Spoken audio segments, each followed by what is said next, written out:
Kang mohon terawangkan Haji Santosa. Jiwa itu sangat aktif.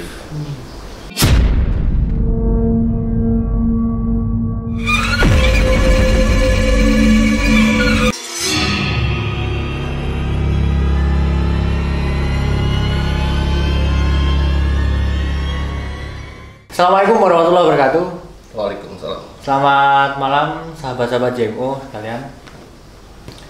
Masih dengan saya Gus Ari di Jejak Malam Official. Kali ini saya berdua dengan Mas Rudi tentunya. Kita akan menjawab tadi ada pertanyaan dari sahabat-sahabat JMO yang ingin menanyakan sesuatu ke beliau, ke Mas Rudi maksudnya. Kadang manggil Mas, kadang manggil AA. Gimana sih? Saya biasanya manggilnya Mas Rudi aja deh. Saya sambil ngerokok ya? Ya nggak apa-apa. Biar fair harusnya ngerokok juga. Minta rokoknya. Sorry ya teman-teman. Jadi kita sambil ngerokok. Biar santai ya? Biar santai. Langsung Mas, apa ini? kita pembukaan dulu? Ya sok pembukaan dulu. Buka dulu deh, Mas. Ini kan nanti akan terkait ke pertanyaan yang ditanyakan sama sahabat-sahabat JMO, teman JMO. Perihal jin, Mas. Kita tahu bahwa manusia itu hidup berdampingan dengan makhluk jin. Meskipun kita nggak bisa secara apa ya, kalau orang-orang biasa itu kita nggak bisa melihat jin, namun sebaliknya jin bisa melihat kita. Ya. Apakah jin dalam tanda kutip, maksudnya dalam kutip itu jin-jin yang suruhan dan sebagainya itu mencelakai kita itu, meskipun tidak secara langsung itu, tapi efek ke kitanya itu gimana Mas nantinya? Terus kemudian apa sih yang membuat mereka mau mencelakai kita? Imbalan buat mereka itu. Oh, ya. Nyalain dulu lah rokoknya. Udah Mas, nyalain. Langsung saya jawab nih. Apa tahun depan? Tahun depan aja dijawab. Ya langsung lah, biar mungkin teman-teman ini kan jadi penasaran ini benar kan gitu. Gini, makhluk halus, siluman atau apalah itu, yang jelas jin ya. Mereka mau mengerjakan sesuatu dan tentunya dengan imbalan. Imbalan ini macam-macam. Ada yang mereka itu disumpah, si manusianya dulu ya. Ya, boleh. Disumpah agar melakukan sesuatu, lalu bekerja sama dengan jin ini sampai berapa turunan katakanlah. Ada yang cuman 1, ada yang sampai 7 turunan. Mereka semua minta imbalan. Imbalannya dari yang sepele itu seperti sesajen katakan, sampai ke nyawa atau mungkin tumbal ya. Nah, sesajen ini macam-macam juga. Secara simbolik mungkin ada yang makanan lah, walaupun sebenarnya mereka makanan manusia itu bukan makanan mereka gitu loh. Tapi mereka sukanya itu apa? Sukanya sama perlakuan si manusia itu, menghormati mereka. Jadi seolah-olah manusianya jadi budaknya gitu loh. Ada yang sampai mereka minta syarat dengan nyawa, ada yang sampai seperti itu juga, bermacam-macam. Terus tadi ngomong masalah makanan, Mas. Kan ada beberapa banyak lah, kalau tentunya bagi masyarakat Indonesia tentu tidak asing dengan sesajen.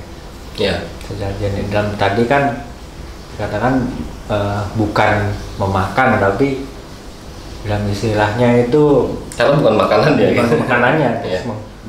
Menghormati lah kasarnya gitu, atau enggak diperbudak lah kasarnya gitu. Tapi banyak yang mengatakan di luar sana itu bahwa sebenarnya ini dimakan. Contoh nih rokok nih, dimakan. Terus ada pernah cerita juga setelah jadi contoh rokok setelah jadi sajen itu kalau di rokok manusia itu apa ya, hambar, sepah apa kalau bahasa Indonesia itu gitulah. Itu bener nggak mereka kalau, itu makan? Enggak. Makhluk halus itu makanannya nggak sama dengan kita ya. Makanan mereka ya makanan mereka, makanan kita ya makanan kita. Nah, kalau rokok itu setelah jadi sesaji dia akan sepah ya wajar saja karena terkontaminasi oleh udara terlalu lama tanpa bungkus. Sebagai perokok kan pasti tahu tuh dalam bungkus rokok kan ada apa yang terbuat dari semacam aluminium itu membuat menjadi pelindung rasa mereka dan juga sekaligus memberikan rasa. Nah, kalau misal terlepas dari cangkangnya, dari wadahnya, jelas akan merubah rasa. Itu udah bukan apa ya, bukan sesuatu yang aneh atau terkait dengan itu dihisap sama makhluk halus atau tidak gitu. Yang jelas makhluk halus itu suka karena manusia ini diperdaya itu aja. Jadi diperdayanya ini bukan berarti mereka tuh makan rokok atau makan minum kopi gitu, enggak ya. Jadi pengikutnya bertambah. Jadi senang wah. Dan di kalangan makhluk halus, di kalangan makhluk halus itu mendapatkan pengikut dari bangsa manusia itu mereka seolah-olah terhormat gitu loh. Bangga. Jadi semacam apa ya? Di tren mereka itu seolah-olah mereka punya power gitu. Gitu. Berarti mereka salah berarti ya kalau kita ngasih sajen. Sebenarnya makhluk jin itu ya nggak makan sesajen, makan makanan manusia nggak mungkin makan kan? Gitu. Kan beda ya. Terus Mas, kalau tadi kan yang saya tanyakan pertama itu menyerang makhluk jin itu menyerang manusia. Apakah bisa kayak gitu tuh? Terus efek ke kitanya gimana? Terus apakah kita itu bisa nggak nyerang mereka sebenarnya? Dan sebaliknya lah gitu. Makhluk halus itu memperdaya kita itu lewat pikiran ya. Jadi kalau pikiran kita itu lagi was-was, nggak tenang, itu lebih mudah mereka memperdaya. Makhluk halus bisa menyakitin kita itu pun lewat pikiran juga. Lewat pikiran ya. Orang yang pikirannya kosong, yang jiwanya kosong itu akan mudah untuk dikuasai oleh makhluk seperti itu, oleh makhluk halus. Jadi makanya kita dianjurkan supaya tenang. Kalau muslim itu harus banyak istighfar supaya dia tenang. Jadi sifat was-was memang itu berasal dari setan. Jin bisa saja menimbulkan rasa sakit pada seseorang. Salah satunya yang paling jelas itu ya lewat pikiran. Nggak panas, tapi dia merasakan panas. Itu kan udah jelas pikirannya berarti yang dimainkan. Nggak dingin, tapi dia merasa dingin. Itu jelas pikirannya yang dimainkan. Nah, ada juga jin itu yang mampu untuk memindahkan benda padat ya masuk ke tubuh seseorang. Itu pun mampu jin seperti itu. Ada juga. Ya. Jadi tidak hanya kalau manusia tidak punya kemampuan seperti itu. Nah, kalau misal ada tukang santet yang bisa memindahkan benda padat ke tubuh seseorang, itu jelas pekerjaan jin, bukan pekerjaan manusia. Karena pekerjaan manusia nggak bisa. Manusia itu makhluk fisika, dia nggak mampu untuk melakukan hal seperti itu kecuali didukung oleh makhluk. Oke Mas, tadi kan makhluk jin memindahkan benda padat ke tubuh manusia. Ada nggak, maksudnya itu ada nggak jin-jin yang tanpa tanpa ada kontrak dengan manusia itu mampu memindahkan sesuatu secara fisik manusia ke dalam tubuh target lah? Bisa. Dan semua jin sebenarnya mempunyai kemampuan itu kan? Semua jin mempunyai potensi seperti itu. Semua jin ya.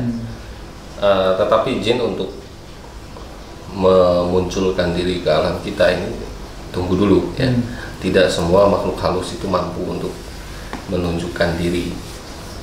Sama saja seperti manusia, tidak semua manusia bisa melihat makhluk halus. Kalau manusia melihat ya. Kenapa? Karena wujud manusia sebenarnya sudah dilihat sama jin, tapi jin tidak terlihat oleh manusia. Tetapi jin untuk menunjukkan dirinya ke alam kita itu tidak mudah. Itu hanya bisa dilakukan oleh jin-jin tertentu, oleh makhluk-makhluk tertentu, makhluk halus dari bangsa jin tertentu lah. Tidak semuanya. Nah, tadi pertanyaan Mas Bagus itu, bisa nggak kita menyerang jin? Sebaliknya, sangat bisa, sangat bisa, sangat bisa dengan bacaan-bacaan doa itu sangat bisa untuk menyerang mereka, melemahkan mereka khususnya. Apalagi jin-jin yang punya kontrak dengan setan. Sebenarnya setan itu ya dari manusia sama jin juga ya. Maksud saya setan di sini itu sifatnya yang melebihi batas kejelekan lah ibaratnya. Itu yang disebut dengan setan. Nah, jin yang berkarakter setan itu sangat bisa untuk diserang menggunakan doa seperti itu. Tetapi kalau jinnya sesama muslim ya tidak bisa. Malah mungkin kita baca doa malah diaminin mungkin ya. Ya. Nah, ini langsung ke, karena tadi udah pembukaan tentang jin. Ini saya bacakan pertanyaannya. Karena ini secara tidak langsung mungkin menjurus ke apakah ini perbuatan jin atau bukan gitu kan. Ini ada pertanyaan dari teman JMO. Pertanyaannya gini, apa disebut namanya? Bebas? Enggak, namanya yang komen gitu, yang tanya. Nggak apa-apa. Nggak apa ya, ini dari Mas Angga di satu tempat, saya nggak tahu di tempat mana. Komentar. Iya, komentar. Nah, ini di Cimahi komentarnya. Kang, mohon terawangkan Haji Santosa, bapak saya tiba-tiba sakit dan perutnya membesar sudah 3 minggu ini. Namanya Haji Deni Santosa bin Haji Rahmat Santosa dari Cimahi. Kenapa dia? Dia bapaknya dia ini tiba-tiba sakit, terus perutnya sudah membesar sudah 3 minggu. Sejak saat ini sejak Mas Angga ini komen, mungkin masih belum. Komen kapan? Ini baru komen 3 jam yang lalu. Namanya Haji siapa? Haji, nama aslinya ya. Deni Santosa bin Rahmat Santosa. Kalau Haji kan gelar kan, bukan nama asli ya. Oke. Pertama saya sampaikan kepada Mas Angga ya. Mas Angga. Semoga bapaknya, ayahandanya lekas sembuh, diberi kesehatan oleh Allah Subhanahu wa Ta'ala. Amin. Semua penyakit itu pasti ada obatnya ya. Likulida indawaun. Setiap penyakit itu pasti ada obatnya. Hanya saja obat itu ada 2. Ada yang disebut dawa, ada yang disebut syifa. Ini perlu saya jelaskan mungkin Mas Bagus. Dawa itu adalah obat yang terbuat dari sesuatu yang sudah ada. Paracetamol dibuat dari kafein, dari berbagai macam, akhirnya jadi obat penurun panas. Ini disebut dengan dawa, itu seperti itu. Jadi obat-obatan yang sudah ada dari bahan yang sudah ada. Itu bisa kita dapatkan dari dokter, bisa kita dapatkan dari toko jamu ya, apotik itu pun ada. Hanya saja satu lagi, yaitu yang disebut dengan syifa. Syifa ini adalah obat dari segala macam obat dari segala macam penyakit ya, yang dipunyai oleh Allah Subhanahu wa Ta'ala. Wa nunazzilu minal Qur'ani ma huwa syifa, dan kami turunkan dari Al-Qur'an itu dalamnya terkandung obat. Jadi layaknya kita memohonkan kesembuhan itu harus dengan cara 2, yaitu menempuh dawanya dan juga memohonkan syifanya. Kalau syifa berarti kita hanya bisa memohon kepada Sang Pencipta yang memberikan hidup, yang menciptakan penyakit, yang membuat penawarnya juga, yaitu Tuhan. Nah, kita yang beragama Muslim, Allah, ini haji kan? Ya, haji Muslim. Allah Subhanahu Wa Taala. Jadi Mas Angga, Kang Angga ini dawanya harus tetap dicari, syifanya harus dimohon sama Allah. Dilakukan juga ya. Terkait dengan permohonan atau permintaan dari Kang Angga untuk melihatkan ayahandanya, Kang Angga boleh mempercayainya atau tidak gitu ya. Itu saya kembalikan. Tetapi di sini saya coba sesuai dengan permintaannya Kang Angga. Saya minta waktu sebentar ya. Oh ya, kita tunggu Mas Rudi dulu. Bentar, sejenak.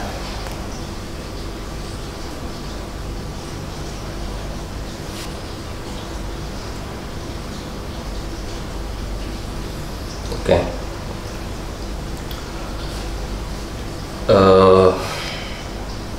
Kalau misal ada bagian yang harus disensor, tolong disensor. Ya. Oke. Boleh. Kalau misal benar Bapak Haji ini, Bapak Haji Denny, ya, dimulai sakitnya itu adalah hari Senin, berarti Bapak Haji ini dalam rumah tangganya, saya rasa belum lama habis berpisah dengan pasangannya.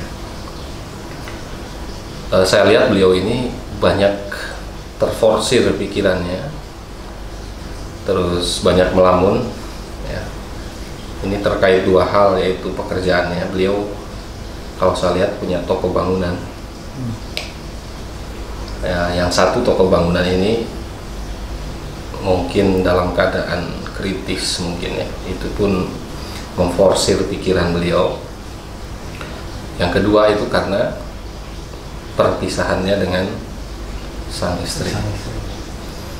Dan mohon maaf karena saya yakin bahwa perpisahan ini adalah bukan dengan ibunda daripada Kang Angganya. Oh begitu. Tapi ibunda dari Kang Angga ini memang sudah tidak ada lebih dulu. Jadi ini istri kesekian yang kedua ya. Hari berpisah. Terus karena beliau ini terforsir pikirannya, banyak melamun. Ada beberapa hal memang yang menyebabkan dia sakit, yang diawali dengan pikiran-pikiran tadi. Kalau dari penglihatan saya, dari terawangan saya, bahwa beliau ini sakit dimulai hari Senin sore dan mulai parahnya mungkin malam Selasa. Nah, ada kecurigaan karena faktor karena mungkin dimulai sakitnya sore, kenapa malam langsung membesar perutnya. Kang Angga kalau bisa, saya nggak bisa menceritakan banyak di sini, ya, nggak apa-apa ya. Nggak apa-apa, mungkin. Tapi saya akuin bahwa Pak Haji ini sakit karena ada faktor yang nggak wajar juga, ya. Karena ada faktor nggak wajar juga, karena beliau ini sempat adu omong dengan seseorang, ya, dengan seseorang di tokonya. Saya rasa kalau Kang Angga tanyakan itu ke Pak Hajinya pasti tahu. Saran saya segera cari orang yang paham di bidang X ini ya, untuk membantu proses penyembuhan beliau sebelum lewat dari 3 bulan. Untungnya masih 3 minggu kayaknya. Masih 3 mingguan ya. Kalau sudah lewat 3 bulan, ini nanti akan lain ceritanya, susah untuk dibereskan gitu. Saya rasa itu saja, kalau saya cerita terlalu banyak khawatir. Biar nanti Mas Angganya bisa kan di WA. Yang kita itu ada WA, silakan. Ya, bisa seperti WA itu saja kalau untuk lebih jelasnya mungkin ya Mas. Ya, tapi kita doakan ya, kita doakan semoga ayahanda dari Kang Angga ini lekas sembuh, diberi kesembuhan sama Allah Subhanahu wa taala. Oke, itu aja Mas yang ingin disampaikan terkait dengan pertanyaan. Saya rasa itu saja, khawatir terlalu jauh nanti. Nah ini terakhir nih penutup ya Mas. Ini kan Mas Angga ini minta diterawangkan. Mengenai terawang ini, saya lihat-lihat nih Mas Rudi ini kalau mau menerawang orang, dia kayaknya ada beberapa metode yang digunakan. Bisa nggak Mas diungkapin gimana gimana ya? Stimulasi aja ya. Gimana Mas? Tadi kayaknya mau nerawang itu ada kayak prosesi berdiam diri itu. Gini, gimana? Saya kasih stimulasinya. Manusia itu punya sebenarnya 3 unsur.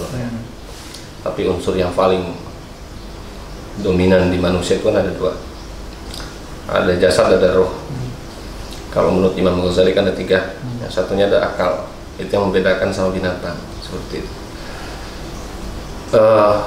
Unsur jasad ini layaknya hukum fisika, dia akan terbentur ya, karena ada rasa sakit, ada rasa sedih, itu fisika. Tapi yang dipunyai oleh manusia itu salah satunya adalah roh, kaitannya dengan jiwa seseorang. Jiwa itu sangat aktif. Orang tidur pun jiwanya tidak tidur, dia akan bermimpi atau sebagainya. Jiwa ini berbeda halnya berbanding kebalik dengan jasad.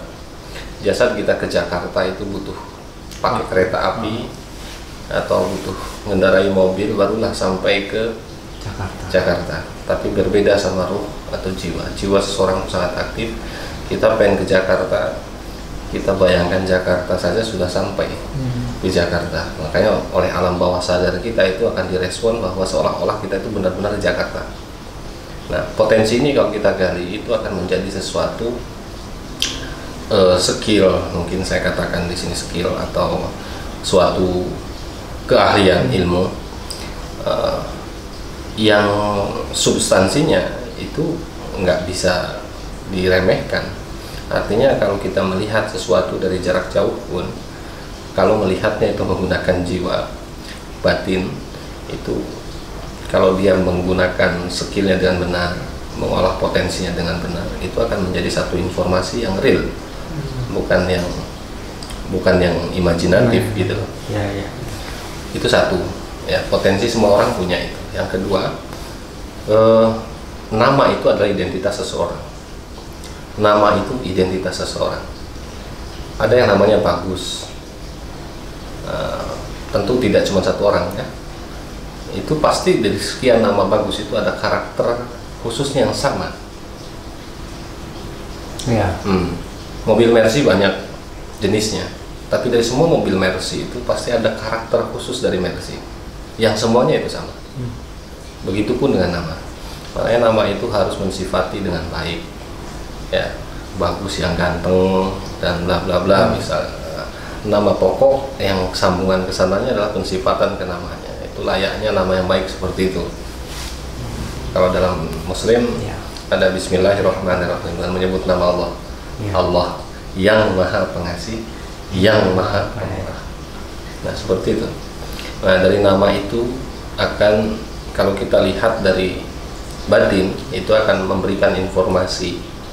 Kita tinggal kemampuan kita untuk merespon, mencerna informasi itu menjadi satu informasi yang benar-benar real, seperti itu.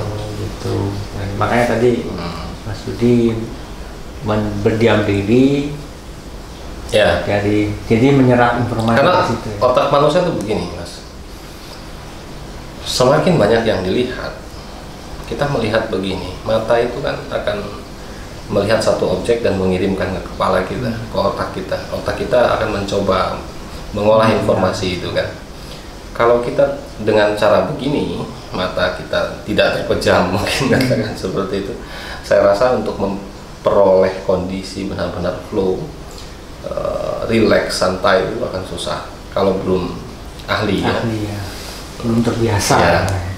Nah, dengan cara saya tadi memejamkan mata itu akan menimbulkan relax ke saya, terus menuju ke titik mana yang saya tuju itu lebih mudah ketimbang otak saya terfokus ke beberapa titik telinga, titik kulit, titik mata itu akan terpecahkan. Tapi kalau saya redam itu semua jadi satu fokus, itu akan cepat sampai untuk memperoleh data dari yang saya tuju tadi. Seperti itu. Mudah ya? Mudah. Kalau ini mah mudah, mungkin melakukannya agak sulit juga karena maklumlah kita orang awam. Tapi semua manusia punya potensi. Kalau terus-terusan digali dengan cara yang benar dan tentunya dengan guru yang benar. Ya, dengan maksud yang benar. Takutnya belarah lah kasarannya seperti itu. Oke teman-teman, itu dia tadi perbincangan kita mengenai perihal jin. Kemudian tadi terakhir kita tanyakan tentang ada pertanyaan dari Mas Angga untuk diterawang oleh Mas Sudi. Cimahi ya tadi? Cimahi, dari Cimahi. Mungkin buat teman-teman yang ingin diterawang, boleh ingin diterawang, boleh silakan. Cukup nama saja ya. Cukup nama, foto lebih baik. Kalau foto pasti nanti kalau bisa sama daerah asal. Oh ya, daerah asal. Jadi nama, foto, daerah asal. Nama, foto, daerah asal. Minimal nama lah, nggak apa-apa. Kalau foto mungkin kan dikirim lewat WA ya. Ya, kalau lebih detail dan lebih informatif itu kalau ada foto, ada nama. Jadi, lebih fokus lagi kalau ada daerah asal. Jadi kalau pengen lebih detail, ada nama, foto sama daerah asal. Bisa kirim ke WA ataupun ada WA-nya? Ada di bawah. WA-nya di bawah. Oke, itu dia perbincangan kita sama Mas Udi. Ikutin terus video dari Jejak Malam Official. Kita akan mencoba nanti memberikan wawasan ataupun solusi buat teman-teman semua. Subscribe, like, share, silahkan di komen. Jejak Malam Official. Khairul kalam. Assalamualaikum warahmatullahi wabarakatuh dan selamat malam.